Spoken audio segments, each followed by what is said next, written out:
Terrifying creatures come from beyond the veil to steal away your head, carrying buckets of blood and ready to drag you deep into the shadow of death. But some of these spooky boys are misunderstood. So grab a drink, grab a seat. I've got a story for you.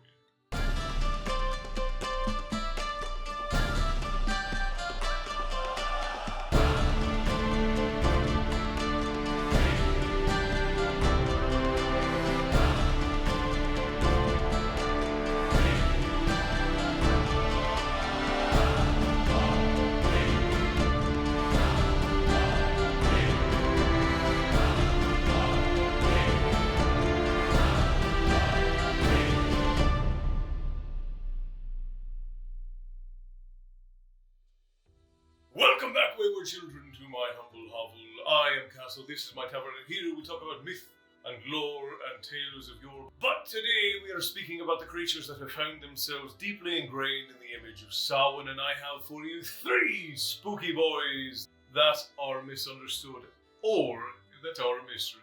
So let's get into it. Number 3 on our list is the most obvious of the lot, and that is the Banshee. Sometimes said Banshee, but classically is the Banshee or the woman of the Fae. Now, when I say it that way, it may not sound as though she should be this scary and terrifying creature. However, when we look at all of the popular myths that surround the Banshee, they're terrifying. Her voice scares you into paralysis or steals away your very soul. Her speaking your name or screaming within earshot is more than enough to send you packing to the afterlife. But is that in fact really what she is? Well, in the stories, the Banshee are bound to bloodlines and to territories, and they spend all of their time traipsing about the nights, garbed in white or black dresses, dripping in blood or the water of the bogs, and looking for prey to drag beyond the veil. But classically, that's not what they were. While the Banshee were never a creature that was looked at with endearment, they were always seen more as messengers, more or less the same as personal Valkyries for individual families or areas of Ireland. So think of it this way. Individual families would have Banshee that were assigned to them as sort of harbingers of death. Not necessarily the bringers of death, but there to announce or sometimes escort souls into the next life. And many Banshee were assigned to bloodlines all throughout their history. And I have many people ask me, well, can fairies or can monsters, can they change their areas? And strictly speaking, no. But if you were, say, an O'Reilly or a McGinty, and you left wherever it was that you were born, where your family was native to, and you found yourself, say, in America or Canada or Mexico or Brazil, if you're in any of those places and you found yourself on death's bed, then your family's Banshee might come and get you if you're from one of the old families that are related to the High Kings. Now, the reason why they are called the Lady of the Fae is very important. Now, we've talked in extent about the Fae and the mounds and the Tuatha Dé Danann and all of the things that are related therein.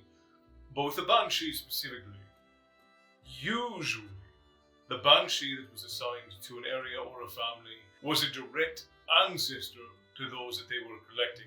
Those related to those in the Book of Descendants, which is another topic I've talked about to an extent and something I'm currently writing a book on. If you're interested, you can always go over and check out my Patreon, where we release the tidbits and the art as we're going along through the writing process. That will be linked in the bio down below. But Banshees, while they were never an endeared creature, most of the times they weren't this terrifying creature of the night that you had to worry about sneaking in and screaming in your ear, but instead just a misunderstood fairy that was lost to the annals of time, that got caught up in the spooky spirit. With that said, let's move on to number 2. Next up is Ganka. The terrifying headless riders of the night, galloping across the countryside, stopping, their head glowing bright in the night, with an ominous and eerie glow of death, with a blood bucket at their side, stopping only to speak the name of those that they would bring or see death upon. Now you may know these creatures better as Dullahan, the headless riders of the Irish countryside, seen only in the faintest of lights, sometimes silhouetted against a full moon, galloping across the hills and cliffs, claiming the lives of all those who would cross their paths. And you'd best not find yourself outside or in their path as they ride, because they may take your head, or they may splash you with a bucket of human blood. Now, is that all true? Is that how the Dullahan always was? Well, believe it or not, Dullahan are actually in the same class as Banshee. They were scary, yes, terrifying, and definitely harbingers of death. But when they spoke the name of someone who would die, it was not like the Banshee where it was assigned to a specific person. The Dullahan rode seemingly aimless across the mountains and hills of Ireland and even Scotland and Wales, and what would happen is when they would cross a point where someone would die, an area when they would reach a point where somebody was going to die, they would stop and call out the name as a warning that that death was to take place. Now, if you were fortunate enough to be nearby, you could avoid that untimely death. But many ran towards it in fear of what the Dullahan had spoken.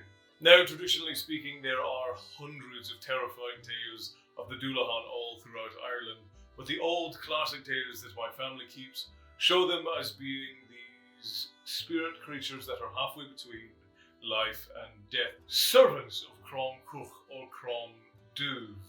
Now, the reason why they are relative to the Banshee, now the Banshee serve a goddess. Now, goddess in the mythology Fae, in our mythology, she was one of the ladies three, known as Clina.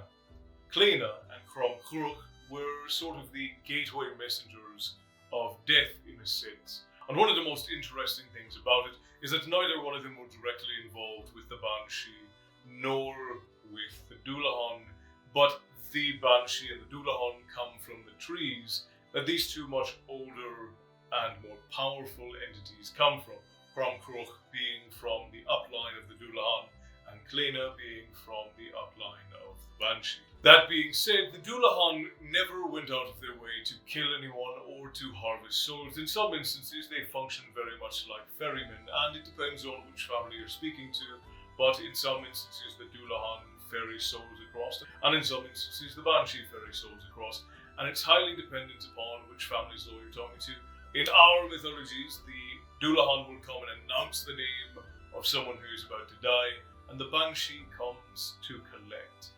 Not causing the death, but coming to collect the soul and be a comforter as the dead pass on to Magmea, the Garden of Souls.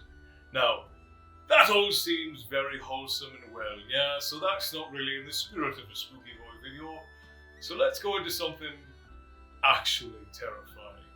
Allow me to introduce to you the fetch. Now, I won't have any art in here for the fetch because no one quite knows or understands what they look like. The fetch is a total enigma, but when you look into the mirror and it doesn't look quite right, when you hear a voice but there's nothing there behind you, when you feel as though you're being watched in the darkness and you go and you turn on the light and there was nothing there, but you still feel an eerie presence as though someone is watching you, chances are that is your fetch. The fetch is born 1 to 1. For every human being born into existence, there is born a fetch. Some say that the fetch lives in the shadow of man. Some say that the fetch lives in their reflection, which is why man ought not spend too much time gazing into the surface of the water, else, like Narcissus of Greek mythology, you will find yourself consumed and eventually lost to death. Now, the fetch itself is formless. It is, as I said, an enigma, a mystery. But what we do know of the fetch is that it slowly devours dreams, ambitions, and subconscious thoughts. So as you get older, you note that your dreams become less frequent, as you become more tired, and as your ambitions lessen. And it is believed that eventually the fetch will consume all dreams, all thoughts, all ambitions, until finally there are none left. And when it has devoured your final dream, then it will take your place, and you will take its. And you will be forced for the rest of its life to watch yourself from the shadows, from behind the curtain, to watch as your life is lived out by some unnatural and unfeeling creature. And during the time when the veil thins, the festival of Samhain, the fetch is all the more powerful and all the more hungry, which is why people have nightmares and why they have trouble sleeping when the moon is high and when darkness fills the room, when shadows are large and light is small. So as Samhain approaches, keep your eyes out for a fetch, and make sure your dreams and your thoughts stay pleasant and lively. Thank you for joining me, my friends. A like is always appreciated. Stay bloodthirsty, and remember, all hail the Black Dragons. I will see you in the next one.